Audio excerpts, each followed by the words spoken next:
It was a little after 9 when I noticed the car parked under the streetlight. At the time, I didn't think much of it. You know how it is in neighborhoods like ours. Cars come and go, visitors stop by, someone's nephew is in town, or a contractor parks outside overnight. Nothing about it seemed especially strange. But the next morning, my neighbor was gone. I suppose I should start by telling you a little about the street where all this happened. It's a quiet stretch of pavement in a small Ohio town. Nothing fancy, just a line of modest houses with front porches and maple trees planted along the sidewalk.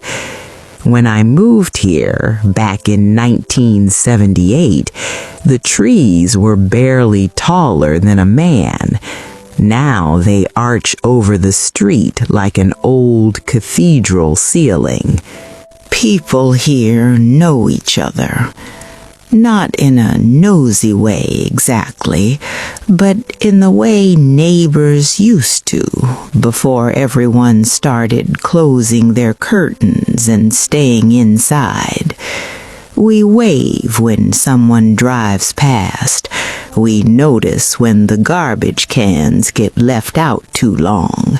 And when someone's dog gets loose, 3 houses will already know before it reaches the corner. My house sits about halfway down the block. White siding, small front garden. I've lived there alone since my husband, Frank, passed away 15 years ago. I'm 85 now, so I spend most evenings in the same chair near the living room window. From there, I can see the street light at the corner and most of the sidewalk that runs past the houses across from me. That's where I was that night. Just sitting there, really, knitting something I'd probably never finish, listening to the late news humming on the television. Across the street lived my neighbor, Claire. Claire was one of those people who always seemed to be moving. She was in her early 40s then, a nurse at the county hospital. Dark hair, quick smile, the kind of person who remembered birthdays and brought over soup when someone was sick. She had a habit of taking evening walks after her shift. I'd see her sometimes around 9 or 9:30, coming down the pavement with a little backpack slung over one shoulder. She said walking helped her unwind after the hospital. I always admired that about her. After a full day caring for other people, she still found energy to walk through the neighborhood. Most nights, everything was predictable. Porch lights flicked on as the sun disappeared. A few dogs barked here and there. Someone's television played too loud through an open window. Tires rolled slowly over the asphalt as folks returned home from work or errands. Quiet things, ordinary things. That particular evening had started the same way. I remember the air was warm for early spring, the kind of warmth that makes people open their windows and let the night breeze move through the house. Around 9 o'clock, I got up from my chair and went into the kitchen to make tea, chamomile. My doctor says it helps with sleep. While the kettle heated, I glanced out the back window and could hear crickets starting up behind the houses. Nothing unusual. But when I returned to the living room and settled back into my chair, that's when I noticed the car. It was parked beneath the streetlight about halfway down the block, right near the pavement that ran beside the maple trees. A dark sedan. I couldn't say exactly what make it was. The color looked black or maybe dark blue under the light. The engine wasn't running, and there was someone sitting inside. Now, again, that wasn't terribly strange on its own. People sometimes sit in their cars, talking on the phone or waiting for someone to come out of a house. Still, something about it caught my attention for a moment. Maybe it was the way the car had parked just a little crooked along the curb, or maybe it was the fact that the driver hadn't gotten out. I watched for a minute while stirring honey into my tea. The car didn't move. After a while, I shrugged to myself and picked up my knitting again. Like I said, I didn't think much of it. About 15 minutes later, I heard the soft crunch of footsteps on the pavement. When you live in the same place long enough, you recognize the rhythm of people walking by your house. This was Claire. I didn't even need to look up right away. But eventually, I did glance out the window. There she was, coming down the sidewalk in her usual way, backpack over her shoulder. The porch lights from the houses behind her cast long shadows across the concrete. She walked past the maple tree near the streetlight, and for just a moment I remember noticing the car again. The driver's silhouette shifted slightly. Not much, just a small movement. At the time, it didn't register as anything important. Claire kept walking toward her house at the far end of the block. I watched her until she passed out of sight beyond the next yard. Then I went back to my knitting. The television murmured in the background. A dog barked somewhere down the street, and eventually, like most nights, I turned off the lights and went to bed. The next morning, things felt different. You know how sometimes a day starts with a kind of quiet tension in the air, like the neighborhood hasn't quite woken up properly. I noticed it around 8 o'clock when I stepped outside to collect my newspaper. 2 police cars were parked near the corner. Their lights weren't flashing, but the doors were open and a couple of officers were speaking with people on the sidewalk. That alone was unusual. Our street rarely saw police unless someone's alarm system went off by accident. I walked down the steps slowly, holding the newspaper under my arm. Mrs. Delgado from 3 houses down stood near her mailbox talking with one of the officers. Her voice sounded tight, the way people sound when something had frightened them. I remember calling out, "Morning, Maria. Everything all right?" She turned toward me. Her face looked pale. She said, "Elizabeth," quietly, "have you seen Claire?" I shook my head. "Not since yesterday afternoon," I told her. "Why?" Maria glanced toward the police officer before answering. "She never came home last night." Now, that didn't make sense to me. Claire always came home. Even when she worked late shifts, her car would be back in the driveway by morning. Maybe she stayed with a friend, I suggested. Maria shook her head again. Her voice dropped lower. "The police think something happened while she was walking." I felt a strange chill pass me through right then, the kind of chill that starts in your chest and spreads slowly outward. "What do you mean?" I asked, but Maria didn't answer. Instead, she looked past me toward the streetlight, and suddenly my mind returned to that dark sedan parked there the night before. I didn't say anything yet, not then. At that moment, it still felt like a small, meaningless detail.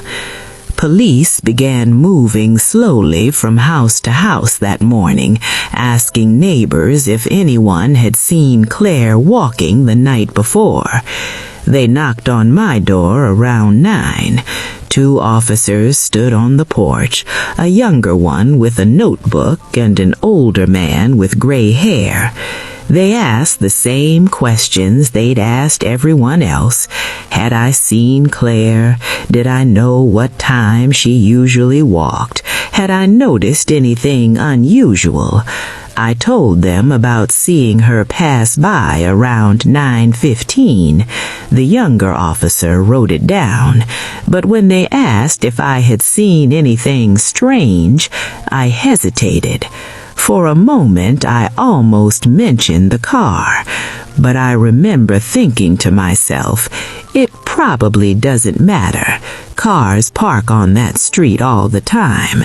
So I simply shrugged my head and said, no, nothing out of the ordinary. They thanked me politely and continued down the block. I closed the door and stood there in the hallway for a long time afterward. Something about the whole situation made the house feel quieter than usual. That afternoon, the police tape appeared near the corner. Neighbors gathered in small clusters outside their homes, speaking in low voices. Someone said Claire's phone had been found on the pavement. Another person said there were signs of a struggle. No one knew exactly what had happened, but everyone understood one thing. Something terrible had taken place on our quiet little street. And slowly, as the day went on, I began thinking about that car again. You know, when you get to my age, you start paying attention to small things, little details other people overlook. The sound of a gate closing down the block, a porch light left on during the daytime, or a car parked somewhere it doesn't quite belong. And that night, one of those small things turned out to matter. That afternoon, the street stayed busy in a way I'd never seen before. Police cars came and went. A detective in a plain coat walked slowly along the pavement with another officer, pointing at different spots on the ground. Someone placed little yellow markers near the curb.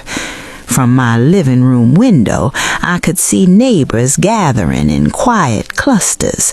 No one laughed the way they usually did when people talked across fences. Everyone spoke softly, like we were standing near a hospital room where someone was sleeping. By evening, the sun had started dipping behind the trees. I made myself a simple dinner, toast and soup, but I barely touched it. My mind kept wandering back to the same thought. That car, I could still see it clearly in my memory, parked under the streetlight, dark paint, the way it had been angled slightly toward the curb instead of straight, and the driver, just a silhouette at the time, nothing distinct, but still someone had been there. Around 7 that evening, there was a knock on my door. When I opened it, the same gray-haired officer from the morning stood on the porch with another man I hadn't seen before. The second man introduced himself as Detective Harris. He had the kind of tired eyes you see on people who don't sleep much.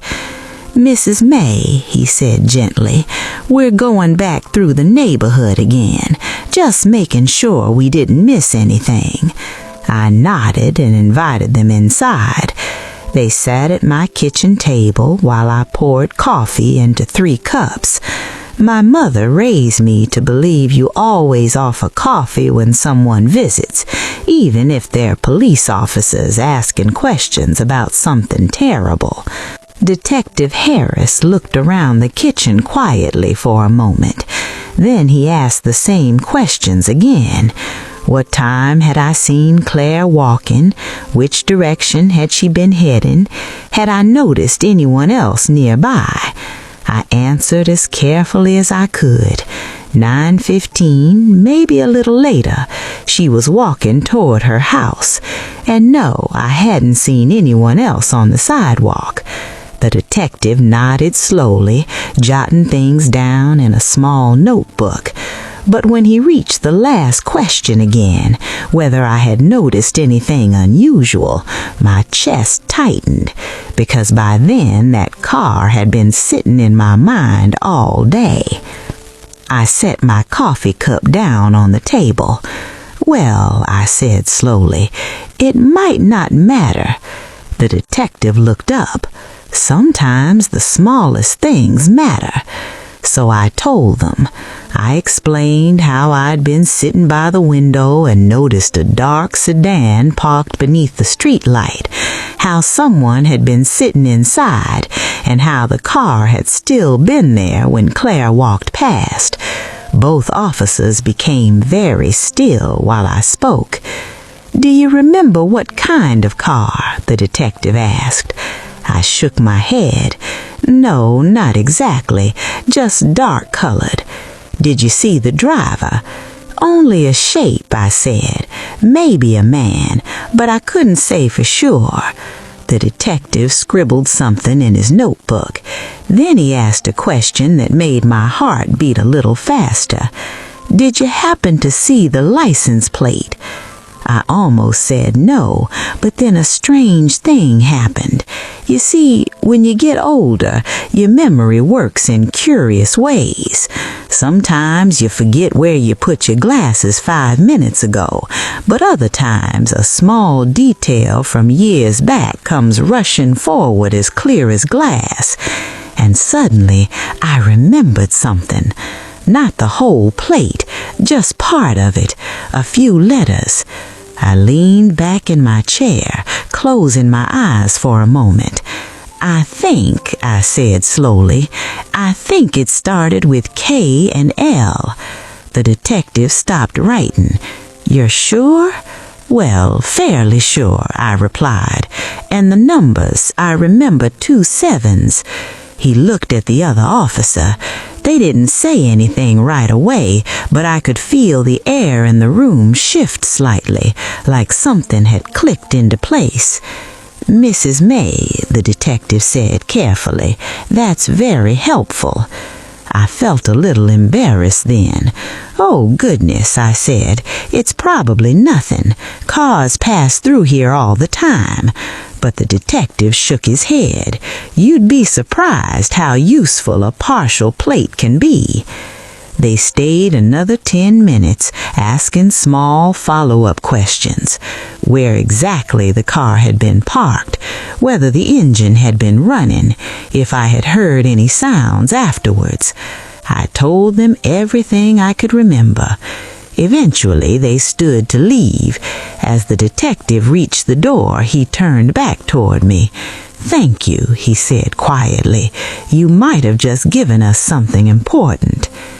After they left, I sat in my living room for a long time staring out at the streetlight, the place where the car had been. The pavement looked completely ordinary now, just a stretch of concrete under a glowing lamp, but somehow it felt different, like a stage where something terrible had taken place while the rest of us were sleeping. The next 2 days passed slowly. News about Claire spread through the town. Her sister arrived from another city. Neighbors placed small ribbons on their mailboxes. Police continued searching the surrounding roads and wooded areas. But there were no answers, at least none that we knew about. I tried to go about my normal routine, watering the garden, reading in the afternoon, but my thoughts kept drifting back to the same worry. What if the clue I gave them wasn't helpful after all? What if I remembered it wrong? Sometimes at night I'd lie awake replaying that moment by the window, the silhouette in the car, the way it shifted when Claire walked past. I wondered if the driver had been watching her, waiting. That thought sent a chill through me every time. On the third evening, there was another knock at my door. When I opened it, Detective Harris stood there again. But this time, his expression looked different. Not relaxed exactly, but focused. "Mrs. May," he said, "may I come in for a moment?" I stepped aside and let him enter. He removed his hat and sat down in the same kitchen chair as before. For a moment he simply looked at the table, as though choosing his words carefully. Then he spoke. The partial plate you remembered helped us narrow down several vehicles in the county. My hands tightened around the edge of the table. One of those cars belongs to a man who lives about 30 miles from here, he continued. His vehicle matches the description and the plate sequence you gave us. I felt my stomach drop. The detective's voice remained steady. We questioned him yesterday. His story didn't hold up. He paused. And earlier today, we located your neighbor. For a moment, I couldn't breathe. She's alive, he added quickly. Relief flooded through me so suddenly I had to sit back in the chair. "Oh, thank heaven," I whispered. The detective nodded. "She's shaken, but she's safe." I covered my mouth with my hand. All I could think about was Claire walking past that street light, unaware of the danger waiting nearby. "How did you find her?" I asked softly. Detective Harris leaned back slightly. "Your observation helped us identify the suspect's vehicle," he explained. "That led us to his property outside town." He didn't go into many details, but he told me enough to understand. The man had been watching the neighborhood for days, waiting for someone who walked alone. Claire had simply been in the wrong place at the wrong time. When the detective finished speaking, the kitchen felt very quiet. I looked down at my hands. "I didn't do anything special," I said quietly. "I just happened to notice a car." He shook his head. "Most people wouldn't remember something like a partial license plate days later." I wasn't sure what to say to that. Truthfully, I still didn't feel like I had done anything extraordinary.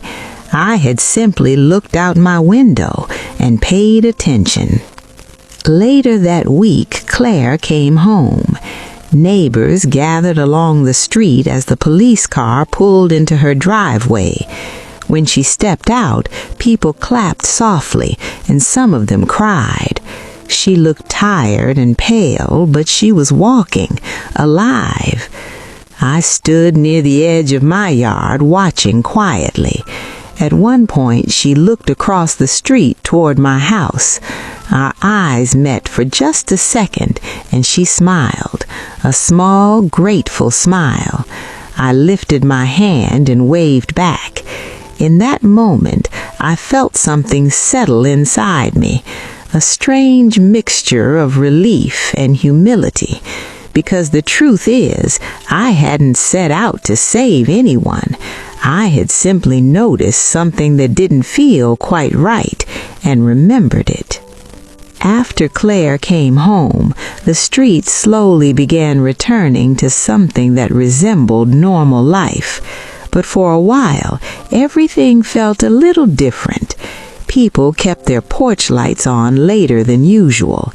Evening walks happened in pairs instead of alone, and every unfamiliar car that passed down the block seemed to draw a few extra glances from living room windows. I suppose that's natural after something frightening happens close to home. For me, the house felt especially quiet that week. Not the peaceful quiet I'd grown used to since Frank passed away, but a heavier kind, the sort of quiet that leaves room for thoughts to wander too much. Sometimes I'd sit in my chair by the window at night and look at the same street light where the car had been parked. It was strange how ordinary everything had seemed that evening. Just a street light, a parked car, a neighbor walking home, and yet, hidden inside those ordinary things was a moment that could have ended very differently. A few days after Claire returned, there was a gentle knock at my door. I had just finished watering the flowers on the porch when I heard it. When I opened the door, Claire was standing there. She looked thinner than before, and there were faint shadows under her eyes, but she was smiling. In her hands she carried a small basket. "Hello, Elizabeth," she said softly. For a moment, I didn't know what to say. Seeing her standing there alive and well made my chest tighten with emotion. "Well, hello, Claire," I managed. "Come in." She stepped inside slowly, glancing around the house the way visitors often do when they haven't been somewhere before. Though we had lived across the street from each other for years, she had never actually been inside my house. I led her into the living room, and we sat down near the window, the same window where I had watched the street that evening. Claire placed the basket on the coffee table. "I brought you something," she said. Inside were homemade muffins and a small jar of honey.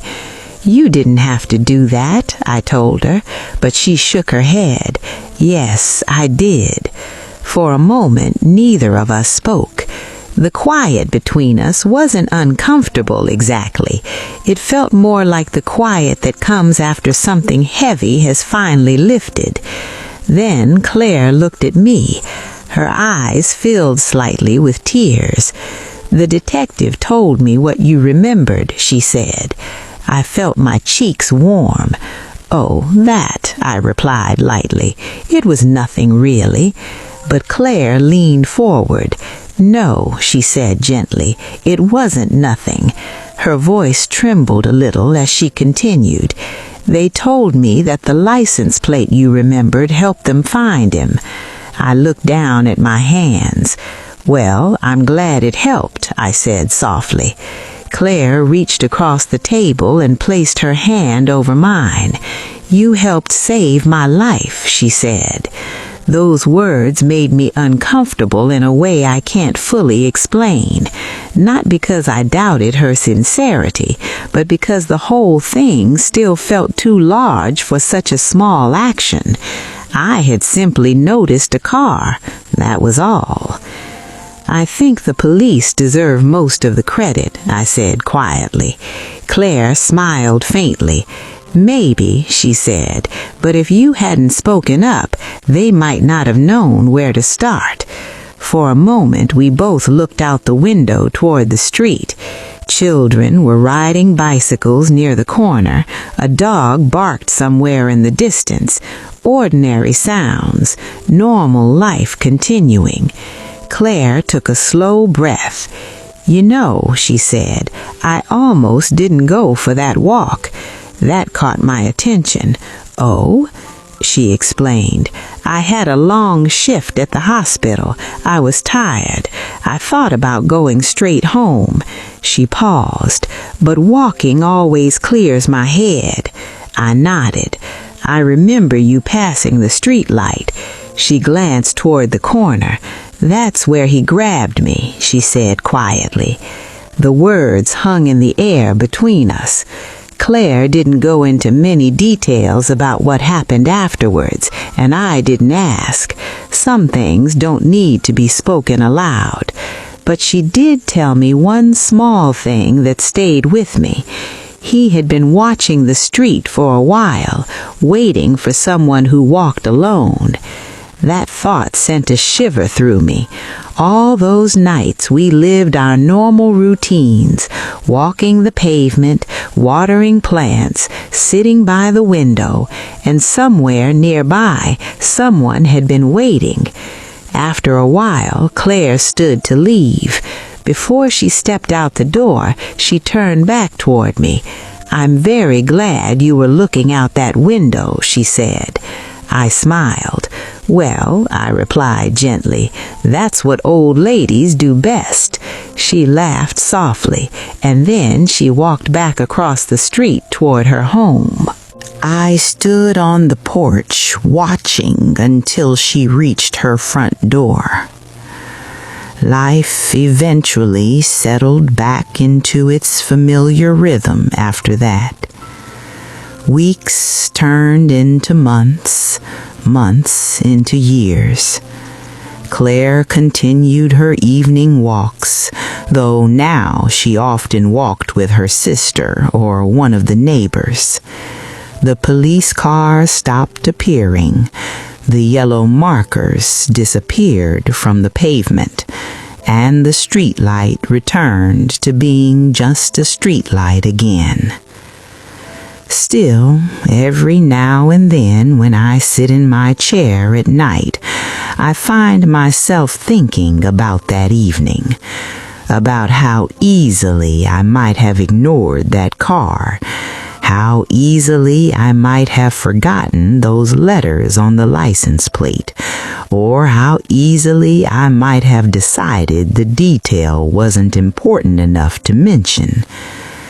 But I suppose life is often shaped by small moments like that. Little decisions, quiet observations, things that seem ordinary at the time. I didn't think I had done anything special. I just remembered something that didn't feel right and shared it. Sometimes people ask me how I managed to recall part of the license plate days later. The truth is, I'm not entirely sure. Maybe it was luck. Maybe it was the habit of paying attention to small things after living on the same street for so many years. Or maybe it was simply the mind holding on to something it sensed might matter. Whatever the reason, I'm grateful. Grateful that Claire came home. Grateful that the police found the man who took her. And grateful that our quiet little street was able to return to the peaceful place it had always been. These days, when I sit by my window in the evening, I still watch the neighborhood the same way I always have. Children ride past on bicycles. Neighbors walk their dogs. Cars pass slowly under the street light. Most of the time, nothing unusual happens at all, and that's just the way I like it. But every once in a while, I remember that night. The parked car, the shifting silhouette inside, the quiet moment when something felt slightly out of place. It reminds me of something simple I've learned over 85 years. Sometimes the smallest thing you notice can change someone's life.